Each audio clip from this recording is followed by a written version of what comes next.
Okay, this VodCast is 11.3, and I'm going to cover both Boyles Law and Charles' Law dealing with gases. We will start with Boyles Law. And one of the first things that we're going to look at is the fact that when we talk about the gas laws, there's two ways to think about them. Okay, one of the ways we can think about them is in a qualitative sense, and that's just dealing with without numbers. But what we're going to look at are the gas laws today in a quantitative sense. Okay, now qualitatively, one of the first things we can look at is the relationship that occurs between pressure and volume. And we spoke of this earlier, that if you increase the volume of a gas, okay, one of the things that happens to pressure is that there is a decrease in pressure, and we spoke about this earlier. And the reason for the decrease in pressure is because when you increase the volume, you have less collisions for the gas particles. Okay, so the opposite then is true.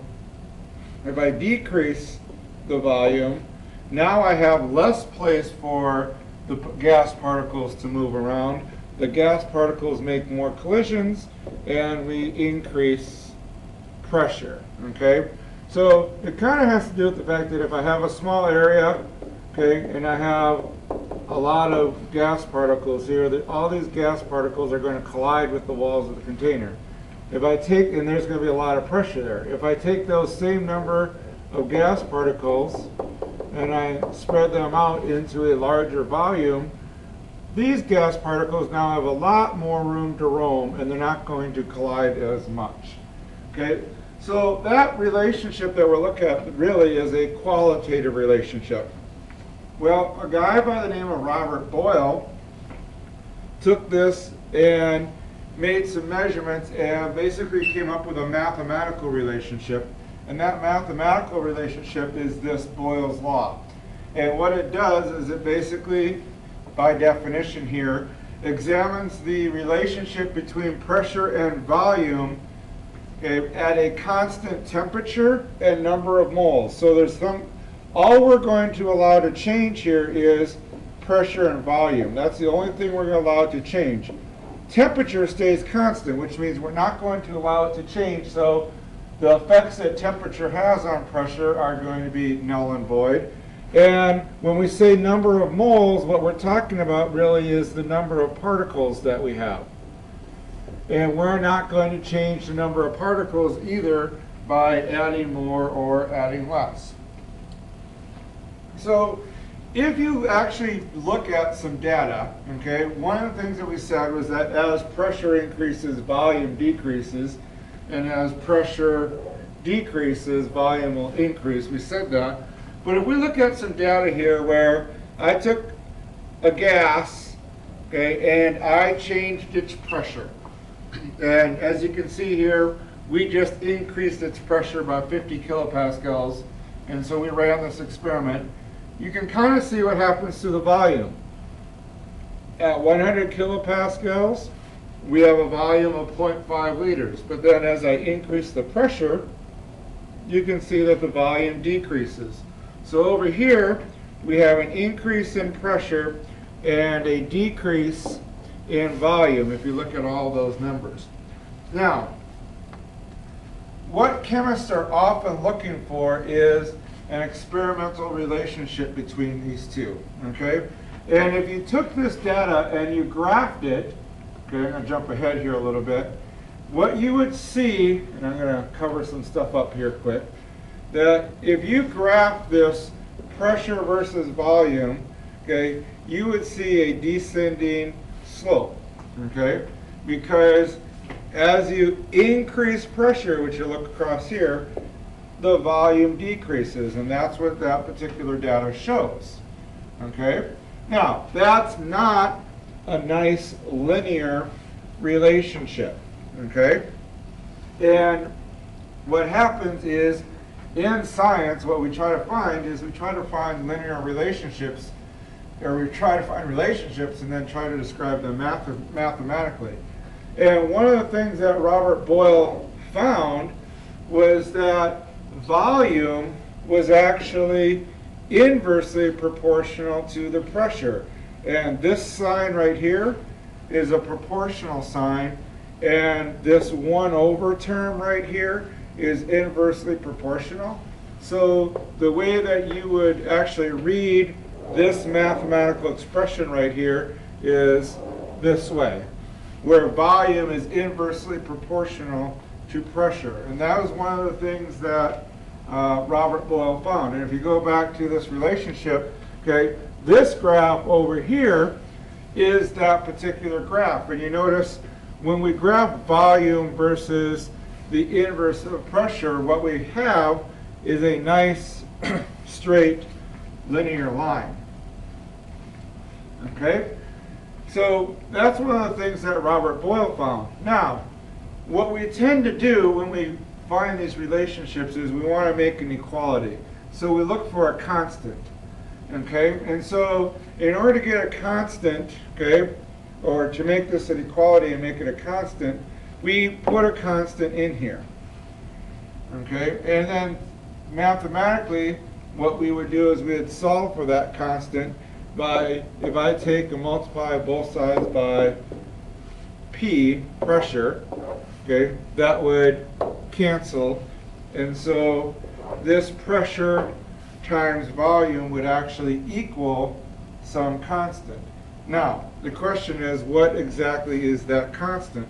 And it turns out that that constant happens to be the slope of this line.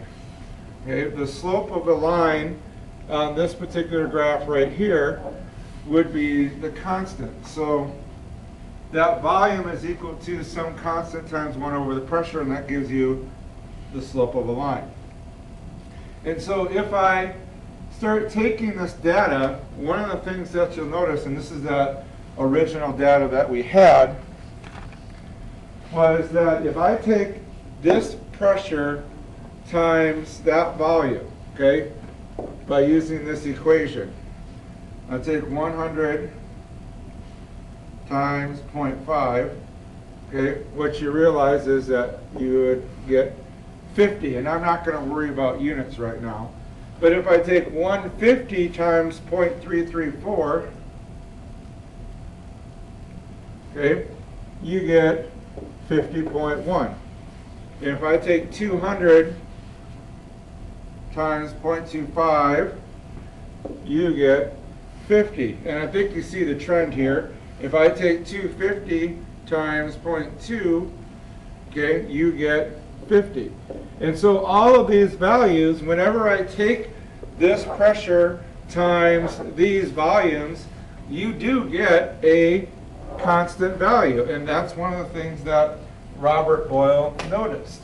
So what happens is, okay, this, as long as the gas does not change, so we're talking about keeping a gas constant, you can change the pressure or the volume, okay, and either one should remain constant. So mathematically speaking, Boyles' law actually boils down to this. P1 times V1 equals P2 times V2, which basically allows us to, if I want to find out what a new volume would be, okay, if I had a pressure and I wanted to change the pressure, okay, and I knew what this pressure and this volume was, I could change the pressure and I could find out what the new volume was. So in this relationship, P1 and V1 is determined by the initial conditions of the gas, and P2 and V2 are what the final conditions are, okay, of the particular gas. So this particular mathematical relationship is the mathematical version of Boyle's law. And the units that are in this equation actually really don't matter. The units of volume and pressure, okay, can be any units as long as they match from the beginning of the problem to the end of the problem. Okay? So what I want you to do is find the example packet that you have. And let's run through this. So you should have this packet all in front of you. And so what we have here is an example of how we would use Boyles Law. I have a 3-liter pocket of air that's at sea level that has a pressure of 100 kilopascals. And I want to know what would happen to this air pocket as it rises into the atmosphere to some height and the volume expands to 10 liters. What I want to know is what is the new pressure, okay, at the new volume. So you notice I'm not changing the type of gas. I'm taking a gas under one condition and I'm trying to figure out what happens to that gas under new conditions. So we are going to use the equation P1V1 equals P2V2. And we got to figure out, okay, what exactly is P1, what is V1, what is P2, and what is V2. Okay, so what happens is if I have 3 liters, okay, that's a volume, and that 3 liters is at a pressure of 100 kilopascals. So P1 and V1 are those two values. Now, the volume expands to 10 liters, so that's the new volume, 10 liters. And what I'm trying to figure out is, okay, what is the pressure at that new volume? One of the things you want to check, and I kind of made sure it wasn't a problem here, is that your units match, okay? It's not going to matter what my units of pressure are going to be, but I need to make sure that my volume units are the same, and in this case they are. So this becomes a matter of just plugging this information in. P1 is 100 kilopascals. V1 is 3 liters. P2 we don't know. And V2 is 10 liters. Now, this should be a fairly simple algebra problem. I need to solve for P2, so I'm going to divide both sides by 10 liters. That would cancel that out. And so P2, the new pressure, would just be this math right here. Okay, so 100 times 3 would be 300 divided by 10 would be 30. Okay, so this would be 30 as my answer, and then the units of liters cancel out, and all I'm left with is the unit of kilopascals. So my pressure unit here is kilopascals. So the new pressure of this gas would be 30 kilopascals. So you can see that what happened with the volume went from 3 liters to 10 liters, so the volume increased. So if the volume increased, the pressure should decrease. The pressure then went from 100 down to 30 kilopascals. So as the volume increased, the pressure decreased, and that's what should have happened. Okay. Now, let's just do another example here. I have a weather balloon that has a volume of 1750 milliliters at a pressure of 1.01 atms. Okay. Now, one of the big things is the pressure and volume units are different from the last problem, but that really doesn't matter as long as they match. The balloon is released into the atmosphere. At the highest point above the ground, the pressure on the balloon is 0.3 atms. I want to know what the new volume of the balloon is. Okay, so in this particular problem, we're still using P1 V1 equals P2 V2. Okay, and again, I want to figure out what is P1, what is V1, what is P2, what is V2? What are these values? Well, this volume, okay, is 1750 milliliters, so I can just call that, okay, that's going to be my V1. And that volume is at this pressure. So that volume is at 1.01 atms. Okay? I want to know what is the new volume, so V2 is what I want to find when it has this pressure. So this P2 is 0.350 ATMs. Now, before I do any part of the problem, I just want to check units. And in this case, since I know P1 and P2, I want to make sure those two units match. I don't care about the volume unit because I'm going to solve for the new volume. So I just want to make sure the two units that I have match. Okay, and in this case they do. So now I can just fill in. I have 1.01 ATMs times 1750 milliliters equals 0.35 ATMs times V2. Okay, mathematically speaking, I want to solve for V2, so I divide both sides by 0.35 ATMs, divide by 0.35 ATM. That's going to cancel that. So V2 is going to equal whatever that math is, and that comes out to be 550. And then it's a volume, so it should have a volume unit.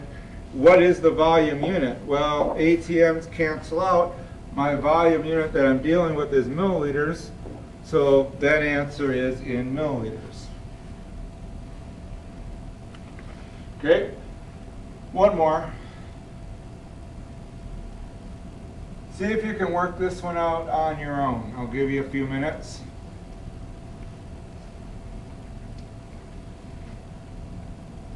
Okay, again we are going to use P1 V1 equals P2 V2, which is Boyles Law. And again, I want to write down my givens. P1 V1 P2 V2. And the ball has a volume of 400 cubic centimeters, so V1 is going to be 400 centimeters cubed at a pressure of 770 millimeters of mercury. So that's 770 millimeters of mercury. So again, you can see I'm using two brand new units, okay? But it doesn't matter as long as our units match, okay?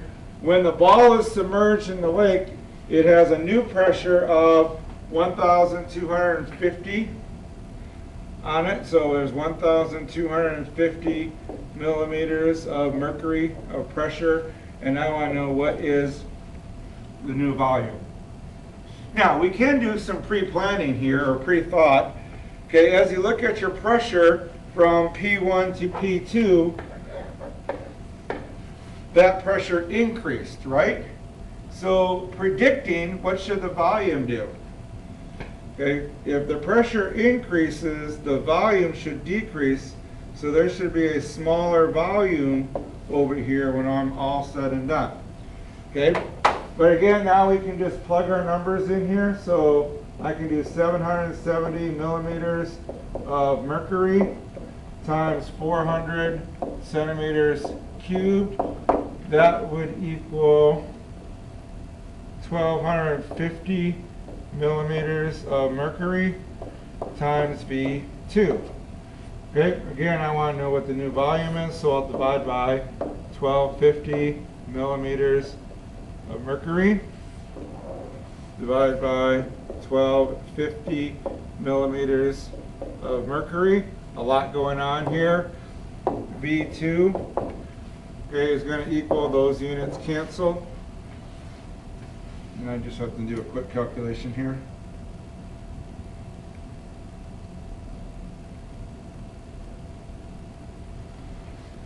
So that comes out to be 246.4. And then what's the unit? Well, millimeters of mercury canceled out. It's not a pressure anyway, it's a volume. So it's 246 cubic centimeters. So this would be Boyles Law.